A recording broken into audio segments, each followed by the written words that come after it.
As the war completes the fourth year in just a few days, Russia and Ukraine continue to carry out relentless strikes on each other, and amid that raging war, diplomacy for a Ukraine peace deal has picked up pace. US President Donald Trump, who has been seeking to end the war, scheduled a last-minute meeting with his Ukrainian counterpart in Davos. The eighth meeting between the leaders lasted an hour.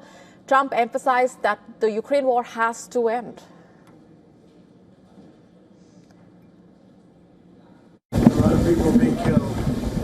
Last month they had 30,000 people killed, 30,000 mostly soldiers. And it's really a war that has to end. What do you expect?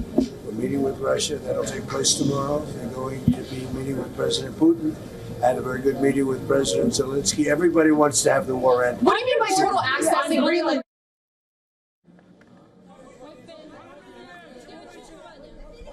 Zelensky, who discussed air defense for Ukraine with Trump, has stressed that security guarantees for Ukraine will not work without the US. With Ukrainian forces struggling with manpower crisis and dwindling weapons, Zelensky has come down heavily on Europe, saying it needs to put its act together. Next point. I've said it before and I'll repeat it again. Europe needs united armed forces, forces that can truly defend Europe. Today, Europe relies only on the belief that if danger comes, NATO will act. But no one has really seen the alliance in action.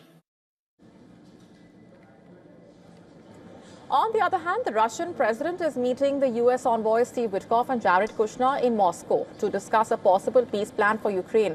Earlier, Trump has said a deal to end the war is reasonably close.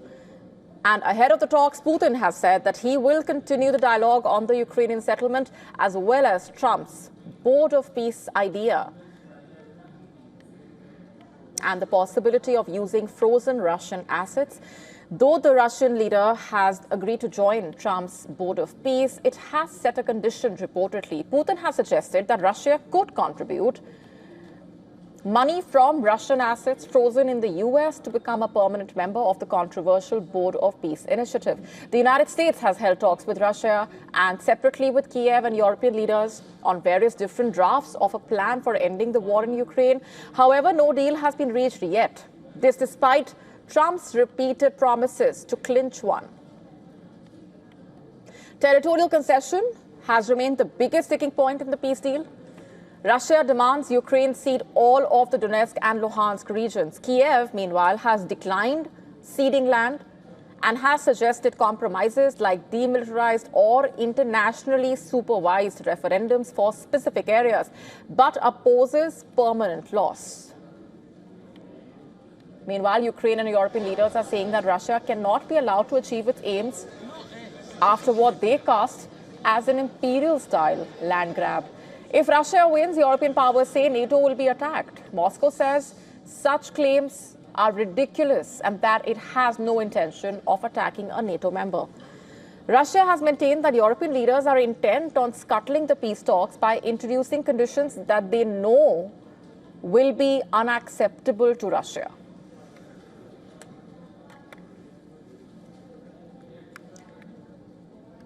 And going straight across now to Volodymyr Zelensky, former mayor of Armed Forces of Ukraine and politician, former Minister of Infrastructure of Ukraine as well. Thanks very much for being here. I have to begin by asking you for your comments and assessment of what's playing out at this moment and where things stand right now when it comes to those peace efforts, especially in the light of that meeting that just took place.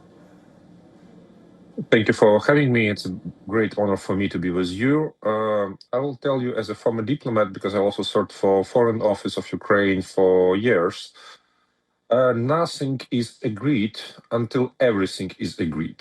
There are many talks that 90% of the agreements of different kind are ready, or it's only a couple of meters left to get to the destination. But I don't think that Kremlin has changed its mind. I don't see real will from Putin to stop the war. Because actually, the easiest way and the fastest way for Russia is to declare ceasefire. And Ukraine will immediately do the same. And then we can sit and talk. But it's not happening. Russia keeps on attacking, not only along front line, but also attacking Ukrainian civilian cities, making huge damages to them, killing civilian people, destroying energy infrastructure during severe winter time. So it doesn't look like, at least for me, as the readiness to talk and to reach diplomatic compromise. Right. Considering Trump and Zelensky, the talks that have taken place in Davos, also the statement that came out from Zelensky talking about Europe's position at this point, commenting on the optics at this point, saying that Europe looks fragmented, for example. I have to ask you, what is your view on what Europe is looking like right now, given the kind of statements that have played out and given the kind of friction that we're seeing playing out between the US and EU at this point? I would say that President Zelensky has some rights to say about some facts which were outlined in his speech today. But if I were the president, I wouldn't have done it this way, because Europe is our main, at least financial ally as of today.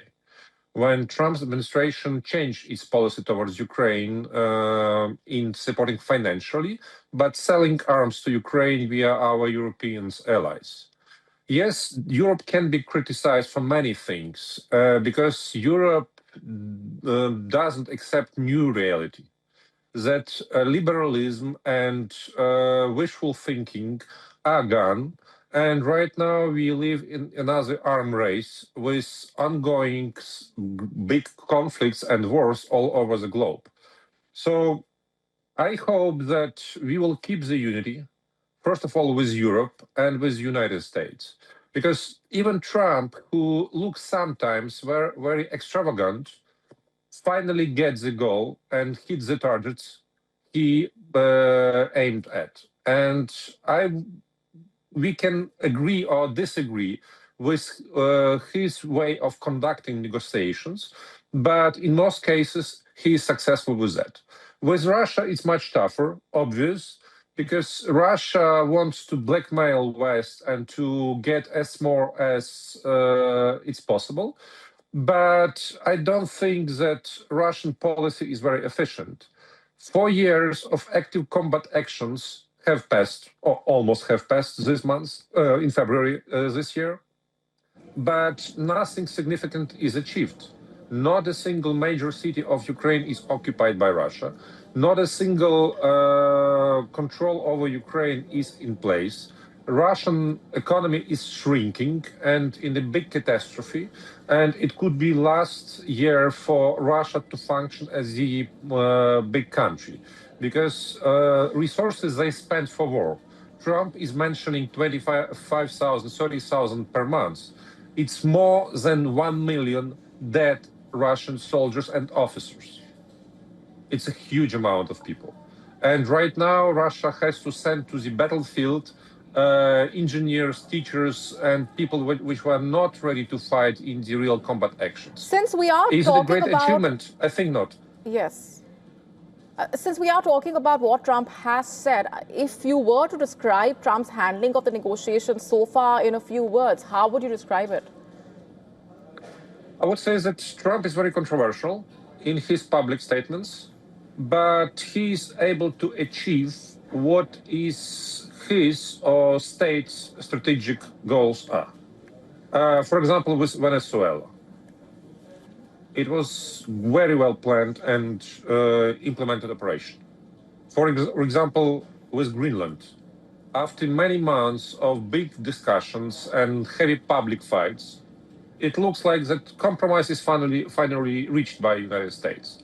They will have what they want, having military bases in Greenland and having control of the main assets, especially in the open seas.